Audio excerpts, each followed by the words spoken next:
ಶ್ರೀ ಗುರು ದತ್ತಾತ್ರೇಯ ನಮೋ ನಮಃ. ಆದಿಗುರು ಶಂಕರಾಚಾರ್ಯ ಪಾದಗಳಿಗೆ ನಮಿಸುತ್ತಾ, ಸರ್ವಮಂಗಳ ಮಾಂಗಲ್ಯೇ ಶಿವೆ ಸರ್ವಾರ್ಥ ಸಾಧಿಕೆ ಶರಣ್ಯೆ ತ್ರ್ಯಂಬಕೆ ಗೌರಿ ನಾರಾಯಣಿ ನಮೋಸ್ತುತೆ. ಸನಾತನ ಧರ್ಮ ಅಳಿಸಲು ಯಾರು ಕೈಯಿಂದ ಆಗದಲ್ಲ. ಸಹಸ್ರ ಯಜ್ಞ ಆಗ್ತಾ ಇದೆಯಲ್ಲ, ಇದು ಯಾಗ ರಾಮನಿಂದ ಹಿಡಿದು ಇಲ್ಲಿ ತನಕ ಸನಾತನಕ್ಕೆ ಅದು ಎಂಡಿಲ್ಲ, ಅದಕ್ಕೆ ಆದಿ ಇಲ್ಲ, ಅಂತ್ಯ ಇಲ್ಲ. ಸಹಸ್ರ ಸಂಖ್ಯೆ ಅಂದರೆ ಲಕ್ಷಾಂತರ ಖರ್ಚು ಮಾಡಿ, ಅಂದರೆ ಕೋಟ್ಯಾಂತರ ಖರ್ಚು ಮಾಡಿ ಲಕ್ಷಾಂತರ ಜನ ಕರೆಸಿ ಮಾಡ್ತಾ ಇದ್ದಾರೆ ಸನಾತನ ಧರ್ಮಕ್ಕೆ. ಮತ್ತೆ ಇದು ಅಂದರೆ ಇದು ಎಂಡ ಆಗಲ್ಲ. ಸದ್ಭಕ್ತರಿಂದ ಪ್ರತಿಯೊಬ್ಬ ಹಿಂದೂ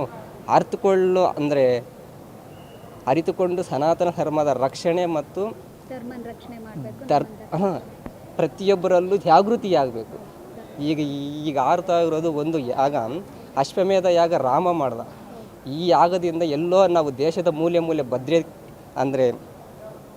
ಬದ್ರಿನಾಥ್ ಆಗಲಿ ಕೇದಾರ್ನಾಥ್ ಆಗಲಿ ಎಲ್ಲೋ ಇರೋ ನಾಗಾ ಸಾಧುಗಳು ಕೂಡ ಇಲ್ಲಿ ತನಕ ಬರ್ತಾ ಇದ್ದಾರೆ. ಅಂದರೆ ಇವ್ರ ಸಾಧನೆ ಆಗಲಿ, ಒಂದು ಸಮಾಜ ಧರ್ಮ ಕಟ್ಟಬೇಕು, ದೇಶ ಕಟ್ಟಬೇಕು ಅನ್ನೋ ಒಂದು ಅತಿ ಅಮೂಲ್ಯವಾದ ಕಾರ್ಯ. ಕೋಟಿ ಸಂಪಾದನೆ ಮಾಡೋದಲ್ಲ, ನಮ್ಮ ನಮ್ಮ ಧರ್ಮ ಉಳಿಸೋದಕ್ಕಿಂತ ದೊಡ್ಡ ಕೆಲಸ ಯಾವುದೂ ಇಲ್ಲ. ಆದರೂ ಇಲ್ಲಿ ನೋಡಿದ್ರೆ ಸಹಸ್ರಾರು ಹೋಮಕುಂಡಗಳೆಲ್ಲ ಮಾಡಿರೋದು ತುಂಬ ಸಂತೋಷವಾಗಿದೆ. ನಾವು ನಾಗಾ ಸಾಧುಗಳಾಗಿ ಎಲ್ಲೋ ಇರೋರು ಸಮಾಜದ ಮಧ್ಯೆ ಬರಬೇಕು ಅನ್ನೋ ಇಚ್ಛೆಯಿಂದ ಬಂತು. ಯಾಕಂದರೆ ಇವ್ರು ಮಾಡ್ತಾ ಇರೋ ಕಾರ್ಯ ತುಂಬ ದೊಡ್ಡ ಕಾರ್ಯ. ಅಂದರೆ ಪ್ರತಿಯೊಂದು ಹಿಂದೂ ಬಂದು ನೋಡಿ ಇದನ್ನು ನಾವು ಅರ್ಥ ಮಾಡ್ಕೋಬೇಕು. ಸನಾತನಿ ಅಂದರೆ ಏನು, ಬರೀ ಕಾವಿ ಬಟ್ಟೆಯಲ್ಲ, ಕೇಸರಿ ಶಾಲು ಅಲ್ಲ, ಪ್ರತಿಯೊಬ್ಬ ಜೀವನ ಶೈಲಿಯಲ್ಲಿ ಸನಾತನ ಇರಬೇಕು. ತುಂಬ ಆನಂದವಾಗಿದೆ.